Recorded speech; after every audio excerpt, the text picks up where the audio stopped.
আজকে সকালে আপনার একটা নিউজ বেরিয়েছে, New Delhi post. Modi invite Bangladeshi PM Tarique Rahman to BRICS summit in New Delhi.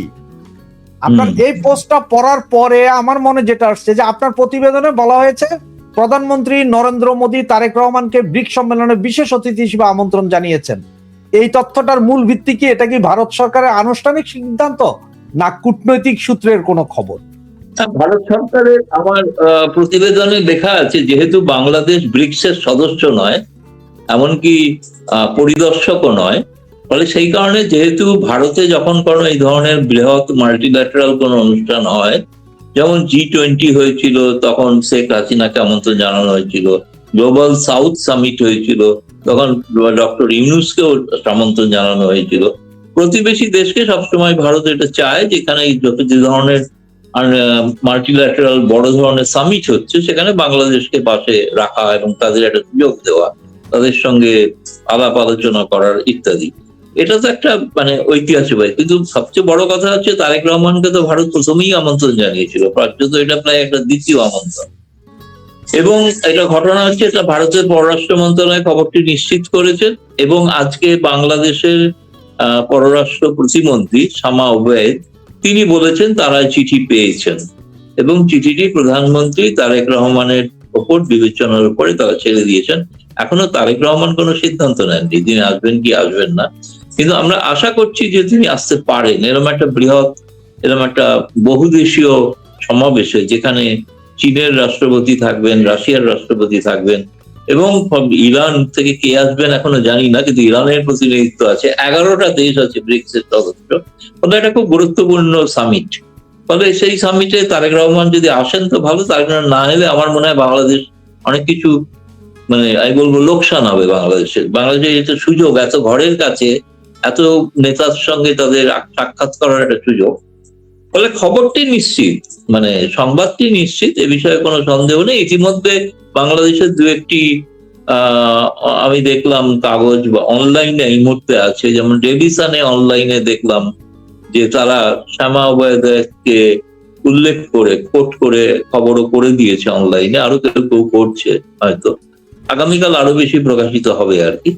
ফলে মানে তুমি যেটা প্রশ্নটা করছো যে খবরের সত্যতা নিয়ে কোনো জল্পনার অবকাশ নেই। এটা ভারত সরকার একটা সুচিন্তিত সিদ্ধান্ত নিয়েছে, এই আর কি। দাদা, যদি তারেক রহমান সত্যি ব্রিক্স সম্মেলনে যোগ দেন এবং মোদির সঙ্গে যদি দ্বিপাক্ষিক বৈঠক হয়, তাহলে বাংলাদেশ ভারত সম্পর্ক, আঞ্চলিক রাজনীতি, অর্থনৈতিক সহযোগিতা কি ধরনের বাস্তব পরিবর্তন আসতে পারে বলে আপনি মনে করেন? সবগুলোতে মনে করি মানে এখন দুই দেশের মধ্যে যখন কথা হবে, উনি চীনে গিয়েছিলেন, সেখানে এক ধরনের আলাপ আলোচনা করেছেন, ফলে ভারতে এসে যদি এবং অবশ্যই এলে দ্বিপাক্ষিক একটা, কিন্তু ঠিক যেটা আনুষ্ঠানিক দ্বিপাক্ষিক বৈঠক হয়তো নয়, এটা সম্মেলনের ফাঁকে একটা সাইড লাইন বৈঠক। ফলে সাইড লাইন বৈঠকে যখন আলোচনা হবে, যেহেতু দুই প্রধানমন্ত্রীর মধ্যে বহু বিষয়ে অনেক কিছু সমস্যা রয়েছে দু দেশের মধ্যে, ভারতেরও অনেক কিছু প্রশ্ন আছে, অনেক কিছু জিজ্ঞেস করার আছে, সে কারণে দু ধরনের আলোচনা হলে একটা খোলাখুলি উভয় পক্ষের হাইয়েস্ট লেভেলের কথা হবে। এর আগে তো পররাষ্ট্র মন্ত্রী পর্যায়ে কথা হয়েছে, ফলে এখন একটা হাইয়েস্ট লেভেলের শীর্ষ পর্যায়ে কথা হলে দু দেশের মধ্যে কথাবার্তা ইত্যাদি এগুলো হয়তো বোঝা যেতে পারে। আর সেই কারণে সেটা একটা সুযোগ আছে। মানে তার মানে যে সম্পর্ক বিরাট উন্নত হয়ে যাবে এমন কোনো ফোরকাস্ট আমি করছি, আমি বলছি একটা সম্ভাবনা আছে, সম্ভাবনা দুভয় রকমেরই আছে। দাদা, বাংলাদেশে একটা খুশির বন্যা চলছে এই মুহূর্তে, কারণ আজকে 3 দিন যাবৎ ভারতে ককরোচ জনতা পার্টি বা ককরোচ পার্টি এরা ব্যাপক আন্দোলন করছে, ওখানে পুলিশ মারছে, পুলিশকে ওরাও মারছে, এরকম অনেক ভিডিও। এবং বাংলাদেশেও আপনার ককরোচ জনতা পার্টির পক্ষ থেকে হয়ে কালকে ইনকিলাব মঞ্চ নামে একটি সংগঠন, তারাও মিছিল করেছে, সেখানে আবার মশাল মিছিলের আগুন লেগে নেত্রীর শরীর পুড়ে গেছে। এই অবস্থায় আসলে পরিস্থিতি কি ভারতের, আপনাদের পরিস্থিতি খুবই খারাপ? না, পরিস্থিতি খারাপ বলতে দেখো, এটা ঘটনা যে দীর্ঘকাল বাদে প্রধানমন্ত্রী নরেন্দ্র মোদী যে একাধিপত্য নিয়ে সরকার চালাচ্ছিলেন, তাতে প্রথম একটা আঘাত এলো এবং আঘাতটা এলো ছাত্রদের থেকে। নিঃসন্দেহে এটা খুব বড় ধরনের আন্দোলন চলছে, এ বিষয়ে কোনো সন্দেহ নেই। এই আন্দোলনে পক্ষে বা প্রকারান পরোক্ষে ভারতের যাবতীয় বিরোধী দল তারা সমর্থন করেছে। এমনকি রাহুল গান্ধী প্রকাশ্যে প্রেস কনফারেন্সও করেছেন, বলেছেন তাদের দাবিকে সম্পূর্ণ সমর্থন করেন। নিশ্চিতভাবে এই বিষয়টা এত স্পর্শকাতর, এবং ভারতের কেবলমাত্র দিল্লি নয়, বিভিন্ন রাজ্যে বিভিন্ন শহরে, কিন্তু সে বিহার হোক, উত্তরপ্রদেশ হোক, পশ্চিমবাংলা হোক, মধ্যপ্রদেশ হোক, রাজস্থান, সর্বত্র কিন্তু এই আন্দোলনটা একটা ব্যাপ্তি পেয়েছে, এ বিষয়ে কোনো সন্দেহ নেই।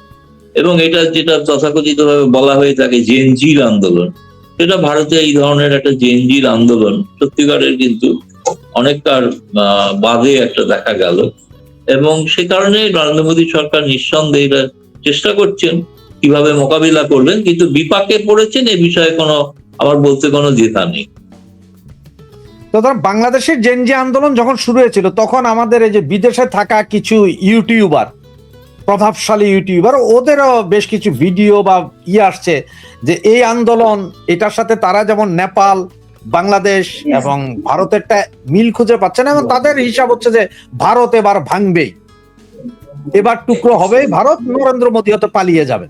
না, প্রথম কথা যেটা বলছি, ভারতে তো প্রায় ৭৫ সাল হতে চললো গণতন্ত্রের, সুতরাং এখানে যখনই প্রত্যেক প্রধানমন্ত্রী ব্যালটের মাধ্যমে পরাস্ত হয়েছে, এখানে বাংলাদেশ, নেপাল, শ্রীলঙ্কার মতো কোনো ঘন ঘন সামরিক অভ্যুত্থান হয় না। বাংলাদেশের মতো ২৮টা প্রদেশ নিয়ে ভারতবর্ষ, বাংলাদেশের জনতা ১৭ কোটি, এখানে ১৪২ কোটি।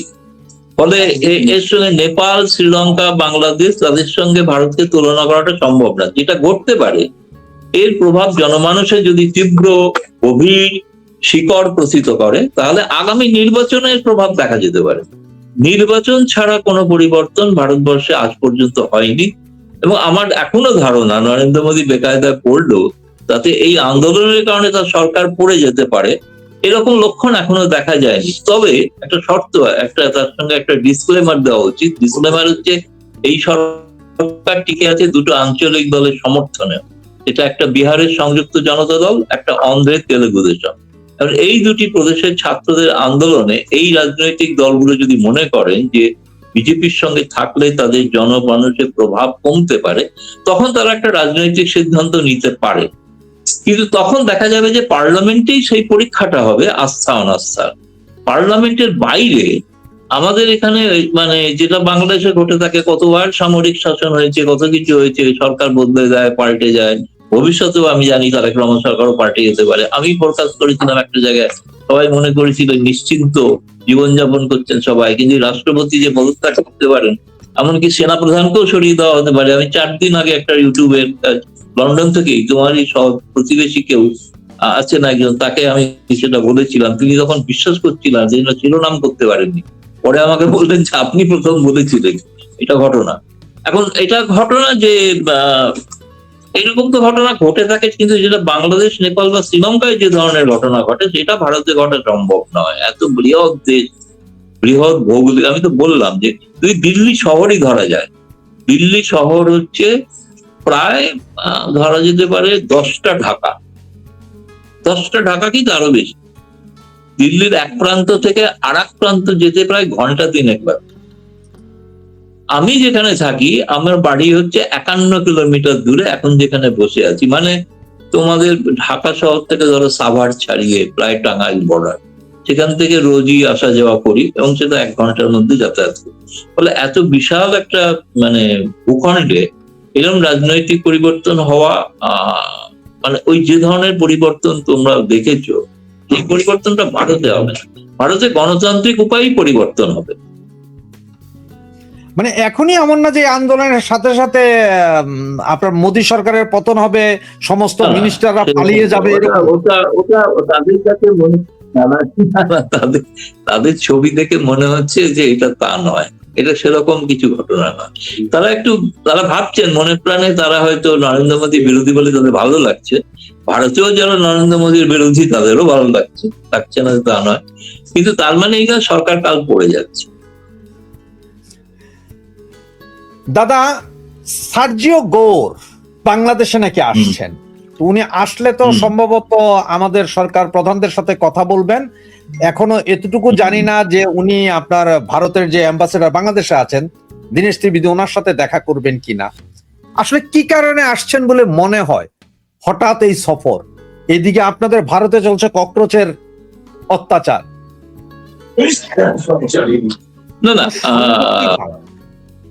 না না সংযোগ সেটার সঙ্গে আমেরিকার রাষ্ট্রদূতের ঢাকা সফরের কোনো ককরোচ আন্দোলনের কোনো সম্পর্ক নেই বলেই আমার মনে হয়। দুটো বিচ্ছিন্ন ঘটনা। দেখো, একটা পরিষ্কার হচ্ছে যে সার্জেই ঘোর কেবলমাত্র ভারতের রাষ্ট্রদূত নন, তিনি দক্ষিণ এশিয়া এবং মধ্য এশিয়ায় তার অ্যাসাইনমেন্ট। ফলে তিনি হচ্ছেন বাংলাদেশেও যে রাষ্ট্রদূত আছে তারও তিনি বস, এবং তিনিও একজন রাজনৈতিক নেতা, তিনি ক্যারিয়ার ডিপ্লোম্যাট নন। ফলে তিনি ঢাকায় যাচ্ছেন, আসলে স্বাভাবিকভাবে তার যেটা মানে এখতিয়ারে পড়ে সেই অঞ্চলটা কেমন আছেন সেটা বুঝতে, সেখানকার পরিস্থিতি কি, রাজনৈতিক পরিস্থিতি কি, সেগুলো সবটা বোঝার জন্যই তিনি প্রথমত যাচ্ছেন বলে মনে করি। দীনেশ ত্রিবেদীর সঙ্গে দেখা শুধু নয়, দীনেশ ত্রিবেদী ঢাকায় যাওয়ার আগে সার্জেই ঘোরের সঙ্গে দেখা করছে দিল্লিতে।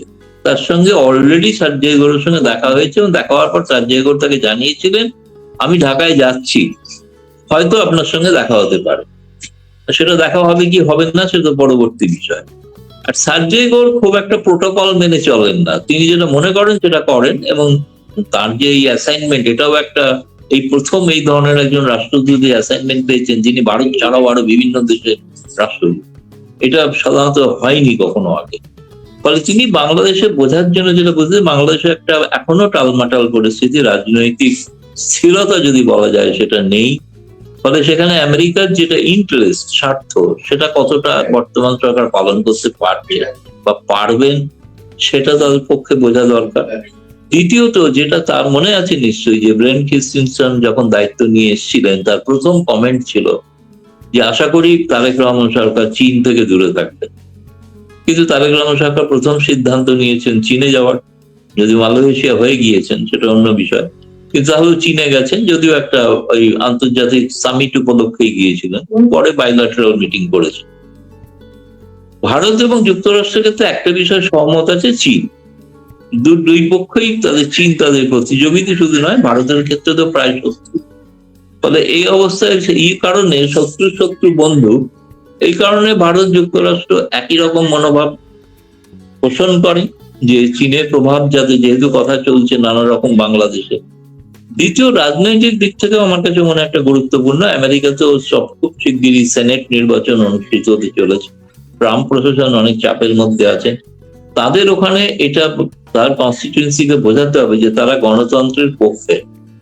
ফলে বাংলাদেশে যেটা গণতন্ত্র এখনো সুপ্রতিষ্ঠিত নয়, প্রধান একটি রাজনৈতিক দল যে রাজনৈতিক কর্মকাণ্ডের বাইরে রয়েছে, আওয়ামী লীগ, সেটা, এবং রিপাবলিকানদের সঙ্গে ডেমোক্র্যাটদের ফারাক আছে, পার্থক্য আছে।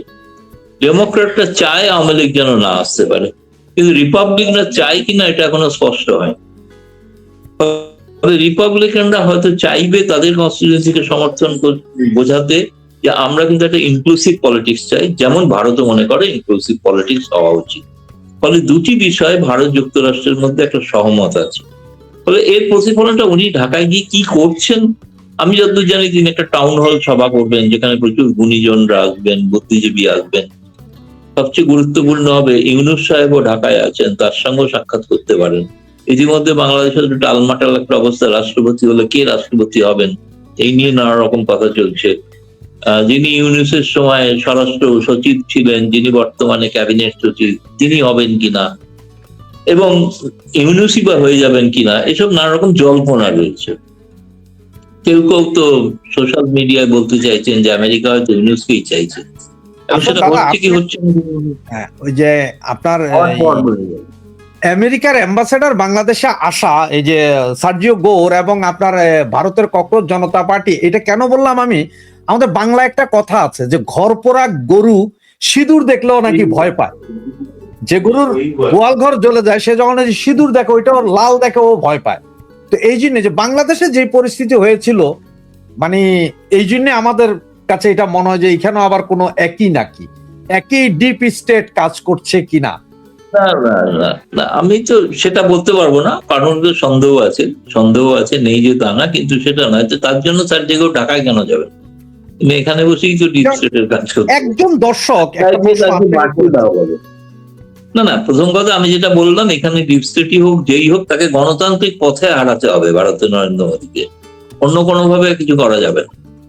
মানে তিনি জি। পালিয়ে চলে যাবেন গদি ছেড়ে, এরকম এতটা এখনো পর্যন্ত সেই আন্দোলন সেই পর্যায়ে দানাবাজি আন্দোলন হচ্ছে, মানুষের ক্ষোভ আছে, বিক্ষোভ আছে, স্পর্শকাতর বিষয়, ছাত্রদের ভবিষ্যতের বিষয় অনেকটা, যেহেতু সবসময় এই ধরনের মুভমেন্ট গুলো ছাত্ররাই শুরু করে থাকে, সেই কারণে আর বাংলাদেশে সদ্য ঘটেছে, নেপালে ঘটেছে, তারা একইভাবে হয়তো ইকুয়েট করতে চাইছেন, কিন্তু আমি বললাম যে ভারতবর্ষের যে ব্যাপ্তি তাতে সেটা হওয়া সম্ভব নয়। কেউ চাইবে না, এমনকি ভারতের বিরোধী দল চাইবে না যে নরেন্দ্র মোদীকে উৎখাত করার জন্য তারা একটা অগণতান্ত্রিক পথে উৎখাত করবেন আর কেউ গিয়ে গণভবনে মতো বসে পড়ার মতো বসে পড়বেন। সেটা হয় না, সেটা ভারতে হওয়া সম্ভব। নাহলে তো ভারত এত বড় গণতন্ত্র চলছে কি করে? ইন্দিরা গান্ধী ভোটে হেরে যান, এত বড় ক্ষমতাশালী প্রধানমন্ত্রী।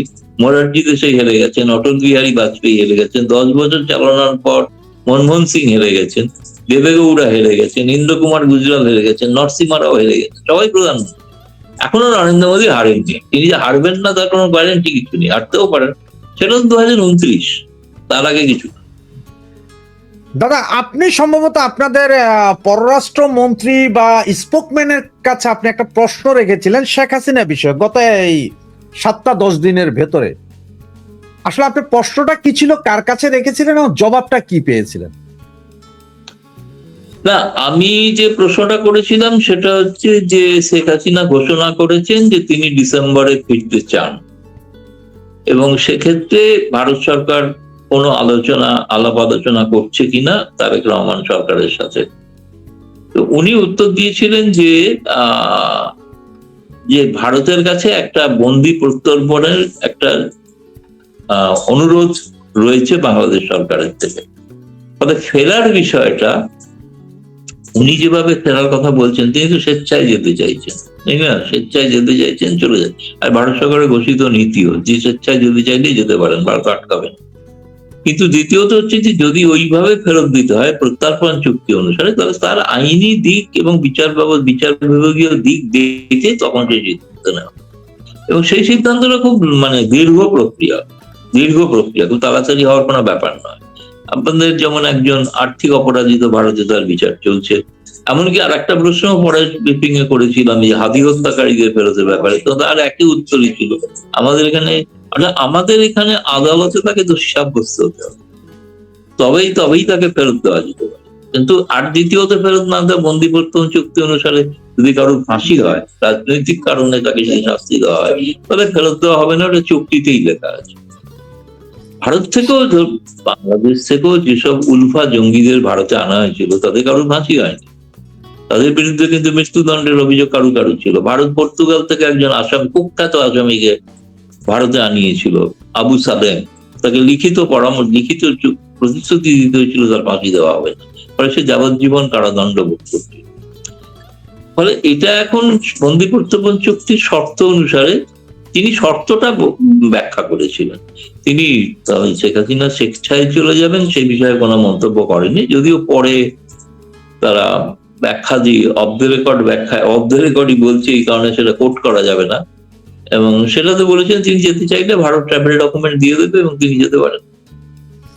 আপনার কাছে কি মনে হয় যে শেখ হাসিনা অবৈধভাবে আপনাদের আইন ভঙ্গ করে ভারতে গিয়েছেন বা নিজে হেলিকপ্টার চালিয়ে চলে গিয়েছেন, যেটা বাঙালিরা মনে করে?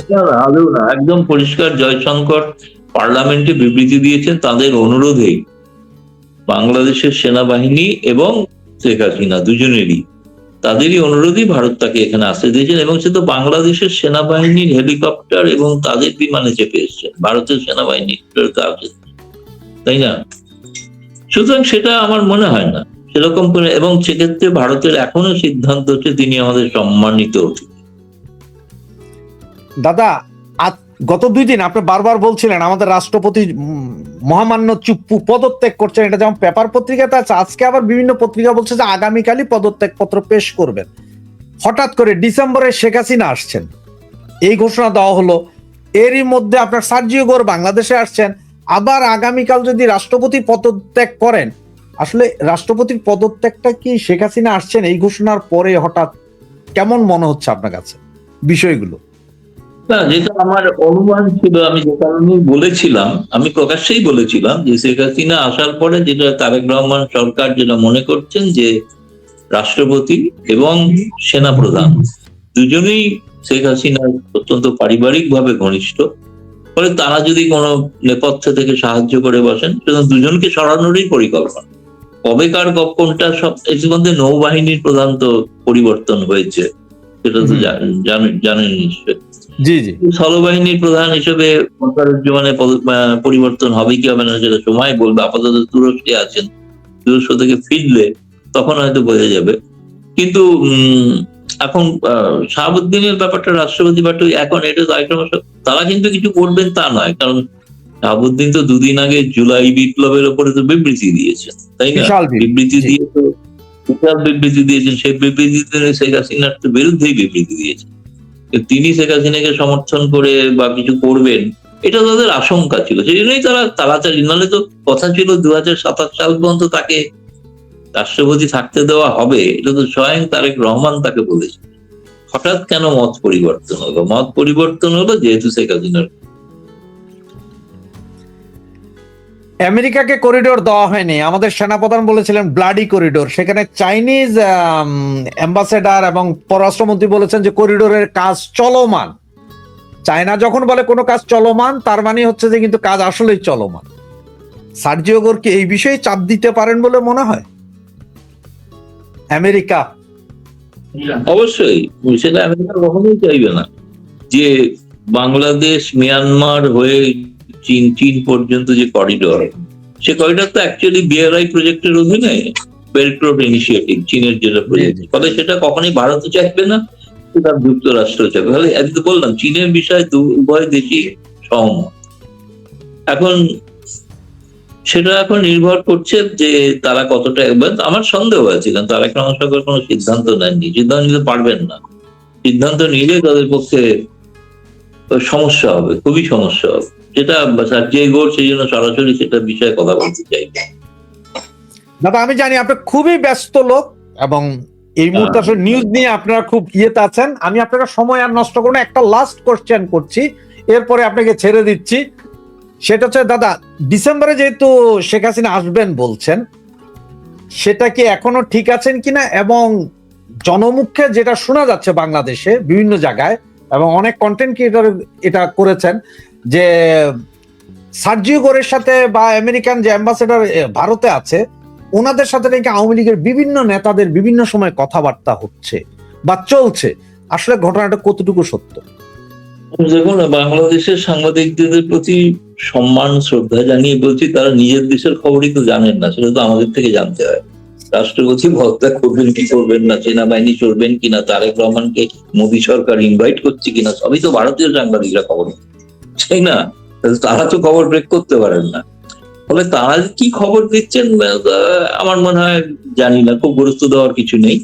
কিন্তু চীনের সঙ্গে দূরত্বটা রাখবেন কিনা তারেক রহমান, সেটা তারেক রহমানকে বলতে হবে। সার্জিও গোর বস, সাউথ এশিয়ার বস, ফলে সেটা তা না বললে তিনি তার মতো সিদ্ধান্ত নেন। এটা একটা সতর্কবাণী দেওয়ার জন্য তিনি যাচ্ছেন, এটুকু আমি বলতে পারি।